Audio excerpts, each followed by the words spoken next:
we've been talking a lot about the threat of Islamic terrorism. But of course, as we know, Islamic terrorism does not exist. There's no such thing as Islamic terrorism. A Muslim terrorist, or a terrorist rather who happens to be Muslim, takes a machete to a bunch of people, or he blows himself up, or he drives a truck over a number of people, and of course he's just suffering from psychiatric problems. It's not Islamic terrorism, it's just terrorism by terrorists who happen to be Muslim. That's really what we're up against here. This is a national security panel, and the core part to winning a war, and this is very much a global war. It's not just in the United States, it's not just in Europe, it's not just in Australia, it's a global conflict. It stretches across every hemisphere. It's here in America, it's here in South America, it's here in North America, it's in India, it's in Australia, it's in Canada, it's in Israel, it's in Africa, it's in Asia, it's everywhere. The key part to winning a war is to recognize that the war even exists. If you don't recognize that the war exists, then you can't win it. Now, a number of speakers, and there have been a lot of fantastic speakers, some have said, we're winning this war, others have said we're losing this war. I'd like to offer my own prescription. We're winning this war. I know that might be a strange idea right now because, after all, it doesn't look like we're winning this war. There are constant terrorist attacks. Every few days, every few weeks, there's another attack. There's another explosion. You know, I have a friend, and she's a bit more sensitive to this sort of thing. So when she asked me, did something happen? And I told her, well, there was something that happened, and that happened in the UK. And she says, oh, my goodness. What happened there? And I said, well, there was a man who handed out balloons, and he handed out balloons to 5 or 6 people in London, and most of them survived the experience because you kind of have to soft pedal it sometimes. Of course, he wasn't handing out balloons, he was stabbing people with a machete. So it seems like a far-fetched idea to say that we're actually winning this war. There's yet another Muslim terrorist attack, and the media jumps into action and informs us, of course, this has absolutely nothing to do with Islam. He has a history of psychiatric problems, which is, of course, the new excuse. It used to be that he was a lone wolf. Then it turned out there were entire herds of these lone wolves roaming the cities of Europe and America. So now it's every terrorist has a history of psychiatric problems. And you know, of course, in the American context, the Western context, somebody stabbing people because Allah told them to is obviously crazy. In the Islamic context, he's just a devout Muslim who believes in Allah and who follows the words of the Quran. But you know all these lies, other speakers have mentioned them, I'm not going to repeat them. I'm going to talk about the question of why we're winning this war. And to do that, I'm going to ask you to switch around your entire way of thinking.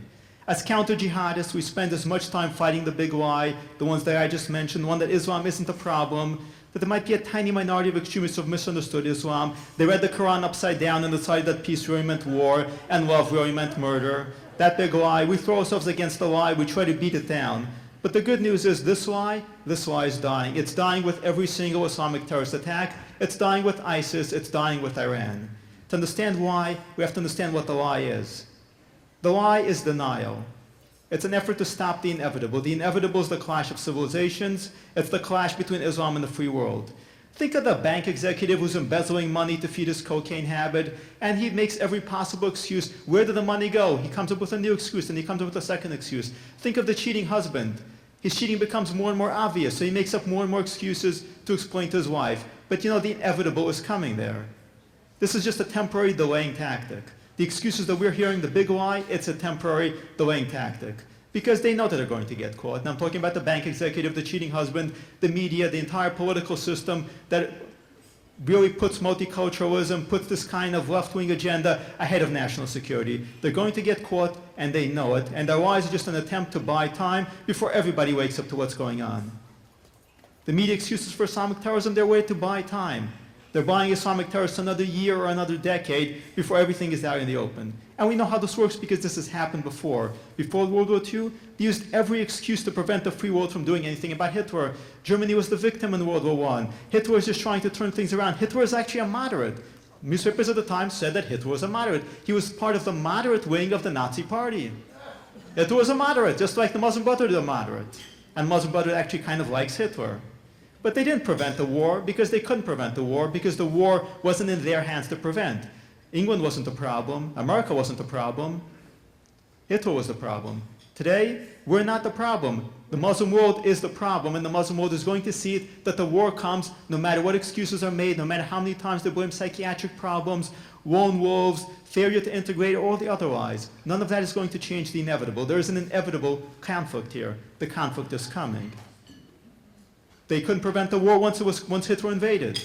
The Muslim terrorists are invading. There's no question that we are going to have to fight them. The only question is how much time will it take, how much damage will they do before we are actually free to fight back. That's the big question here. That's the $64,000 question. That is what is at stake here. And to do that, we're going to have to decide what the odds are. How many countries will the jihad take over before we are free to fight back? How many of us will be murdered in Muslim terrorist attacks in the coming years? The lies that we're seeing, the ones that we're discussing, they're not the cause, they're a symptom, they're a reaction. And the lies, the ones that are referenced by many of the other fine speakers today, they actually get worse as the problem gets worse, because the harder it is to deny something, the more extreme the denial becomes.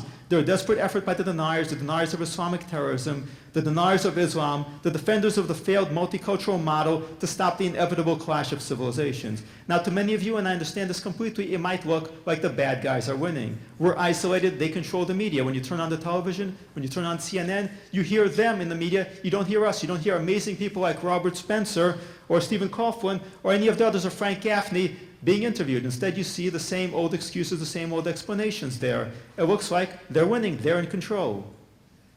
But they're losing, and they know they're losing. That's why their lies are getting desperate. Because this is the key point. As Muslim terrorists gets worse, we rise and they fall. And the bad news is that Islamic terrorism is going to get worse. And the good news is that it's going to get worse. I'm not confused. The two are one and the same. Think about it. America isn't weak. How come we can't beat the terrorists? Why are we still fighting and dying against a bunch of people who are using, in many cases, pickup trucks? Are we really unable to defeat them with our huge military machine? As much as it's been weakened by Obama, we can defeat them. We're not weak, we're indecisive. The terrorists shock us, then they play on our sympathies. They disguise themselves, they walk among us, and when they get caught, the media says they're misunderstood. They have psychiatric problems, they're lone wolves, their mothers didn't love them, they don't have enough Prozac to deal with all their psychiatric problems. Maybe we should just airdrop tons and tons of Prozac across Iran and Pakistan and Afghanistan and Libya and Yemen, and that will solve the terrorism problem. The fact of the matter is, the stronger the terrorists become, the weaker they actually get. Their greatest strength is their weakness. In our society, monsters who claim to be weak, oppressed or misunderstood, get away with murder. When they take off their masks and stop pretending to be victims and come out of the closet as oppressors, that is when they become truly vulnerable. ISIS, for example, is the next step in Islamic terrorism. It's the Islamic terrorism that goes beyond suicide bombings or flying planes into buildings. It's the kind that actually goes to phase 3 of Islamic terrorism, and it does operate in 3 phases. Now, in phase 1, the terrorists work within the civilian population, and they strike for maximum shock value. So they hit us hard, there's a suicide bombing, they blow up a bus, even they hijack airplanes and ram them into buildings. Those are all phase 1 terrorist attacks. Their goal is to shock us, their goal is to undermine us, because in the long term, what their plan is, it was when a society is weak enough that they can take over and control territory, and they want to control territory. They're not just out to occasionally blow something up. They want to actually take over. Now that's what ISIS actually did in Iraq. They hit Iraqi authorities hard. They kept doing these shock attacks. You saw them on the evening news, and there would be a suicide bombing, kills 30 Iraqi police officers. A suicide bombing destroys an Iraqi military outpost, and we just sort of had it in the back of our heads for years and years, and eventually their shock tactics were so effective that they were actually able to take over entire cities. The Iraqi military, the police, effectively collapsed. This was the objective. This is what they did in Iraq and Syria. This is what they would like to do in Europe. This is what they want to do here, for that matter. This is what they're aiming for. This is phase 2. And then, if they can take over entire cities in Europe, then instead of no-go zones, you have no-go cities. And there are parts of Europe where they might even be able to do it, and that would be their worst possible mistake. Our greatest weakness and their greatest strength is that we are divided. The defenders of Islamic terrorism in the West, Muslim and non-Muslim, can always offer excuses for Islamic terrorism. There are always reasons why we can't hit them hard. It's just going to make matters worse. They're just poor people suffering from psychiatric problems. They're deprived. They're just oppressed by the tyrants that we supported. There are always excuses. But the stronger Islamic terrorists become, the more those excuses run out. And the stronger they become, their strength is never going to match our own, no matter how big they get. You saw how quickly we were able to crush ISIS, which was supposed to be the uber Islamic terrorist group, and yet they crumbled. They crumbled because their strength on the battlefield is never going to match our own. And it's just history. When enemies take us on directly instead of trying to subvert us, and Islam is very much a subversive ideology, then they lose. Nazi Germany, Imperial Japan, and the USSR were strongest when they didn't confront us directly. They went down to defeat once they made the mistake of coming out into the open. Without Pearl Harbor, Japan would have ruled Asia. If Germany hadn't declared war on us, Hitler might have been able to hold on to big parts of Europe. The USSR won its biggest victories when it was pretending to be our ally. But the moment it turned on us, the end began. It took a while, but that was when the end began. Because you know what? Americans were Americans. We are very nice people. We like the underdog. We want to give the other guy the benefit of the doubt. Lots of Americans liked Uncle Joe Stalin. He had a great mustache. They thought maybe Hitler had a point about Germany being the victim in World War I. And Germany, well, Western colonialism in Asia was a real problem. Maybe the Japanese have a point too. Hitler, the communists in Imperial Japan, like Muslims today, had a very good thing going. And then they blew it. Now Muslim supremacists are making the same mistake. They're not victims, they're supremacists. And supremacists might pretend to be weak for a while. Hitler pretended to be weak for a while. Germany is battered, we can't really do anything. Just leave us alone. But ultimately they want to show us how strong they are. That's why they're supremacists. They want to show us that they're strong and we are weak. That is the essence of Islam. Islam gets its religious affirmation from demonstrating that Islam is stronger than all other religions. That's the meaning of Allahu Akbar. Islam gets its theological justification not from anything spiritual, but from winning victories over non-Muslims. And you have the praise Allahu Akbar that traces back to Muhammad's massacre of Jews. Allahu Akbar, because we're winning the battle, because we're massacring the Jews, that proves that Allah is stronger than the Jewish God. It's stronger than all the other gods. When a Muslim kills you while shouting Allahu Akbar, he's saying, I'm killing you, therefore this proves that my religion is correct, because Allah is stronger than your God. That is exactly the whole theological underpinning of Islam. If Muslims are not strong, then their religion collapses. Now, everything that Islamic terrorists do, every horror they commit, is about showing us how strong they are. Violence is their theological justification. It's their proof of their supremacism. And like all the bad guys before them, they mistake our empathy for weakness, and then they move in for the kill. This is the trajectory of Islamic terrorism. So phase 1 is shock terrorism, phase 2 is the insurgency. Organized forces begin seizing control of territory. They take over entire cities and impose Islamic law. You've seen ISIS do this. Phase 3 is the Islamic State. ISIS is an example, no? But so is Saudi Arabia. We've forgotten just how the Saudis won, and it was a whole lot like the way ISIS won. Where it's when terrorists win that they are at their most vulnerable. Islamic terrorism of the kind we've gotten used to is easy. Put on a bomb vest and blow yourself up. It's not that hard. Even an idiot could do it, especially an idiot could do it. What's hard is actually controlling territory. That's when you're vulnerable. That's when you can't hide among civilians. You have to be out in the open. You can't just use human shields when you have an army, and you need to turn money into services. You have to do all the hard work of government, even if you do them as badly as Governor Brown. A cell of 3 people somewhere in New Jersey is very hard to disrupt because you don't know about it. Secrecy is the second greatest weapon of Islamic terrorists. It goes out the window when they have a state. Victimhood becomes much harder. It's why the PLO and Hamas don't really want a Palestinian state. They want to demand one until the camels come home, and they want to blame Israel because they don't have one. But actually having a state means having responsibility. You get treated like a country, and you get bombed like a country. The best weapon that the enemy has isn't its firepower. It's not even WMDs. It's willful blindness in our society. It's a narrative which says that the terrorists are a tiny minority of extremists, and if we reach out to the moderate majority, everything will work out. But here's the problem. When you have constant terrorist attacks, then that's really a very big, tiny minority. When you have attacks day in, day out, week in, week out, then the whole tiny minority of extremist excuse is under too much pressure and begins to collapse. Now, in war, your own weakness often matters than the other side's strength. Our weakness is that they want to be the nice guys. Their weakness is that they want to be the tough guys, and they don't have the strength to actually support that.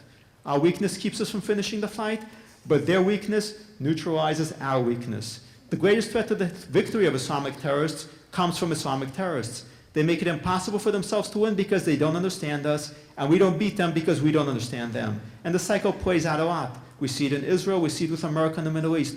We think that a compromise can be achieved, but that myth just drives the cycle of violence. The enemy doesn't want to compromise, they want to win.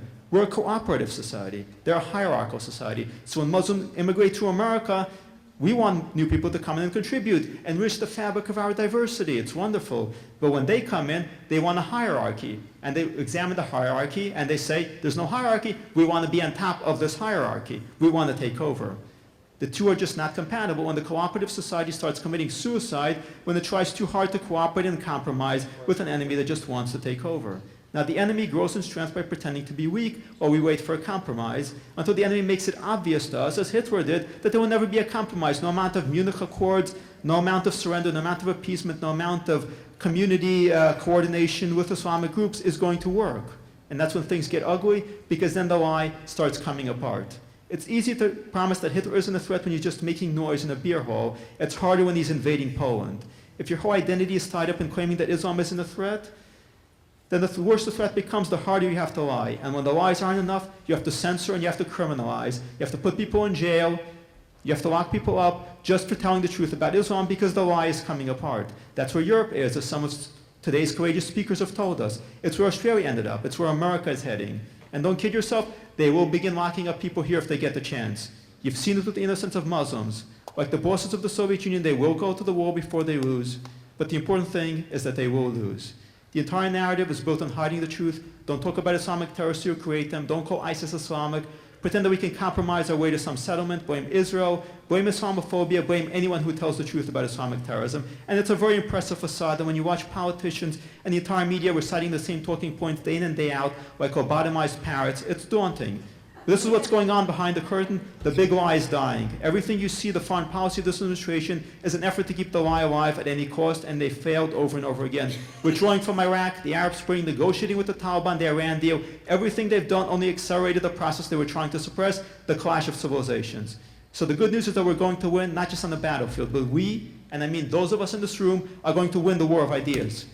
We're going to win because the process of getting there will destroy the big lie. Every victory by Muslim terrorists brings the day of truth closer. The same thing is going to happen in Europe. It's going to happen in America. It's happened already in Israel. It'll take longer here. It'll take longer here in America than it did in Europe. You're already seeing it happen in Europe. But when you see all the denial around you, this is the important thing to remember. No lie, no spin, and no scam can beat reality. Reality will always win. Reality is going to win. We are going to win. Everything we've gone through since September 11th and before that's been the reality distortion field. The one that says there's no such thing as Islamic terrorism, colliding with reality. If there are days when you get up and think that it's hopeless, that people will never know the truth and will be going through the same motions 20 years from now, don't.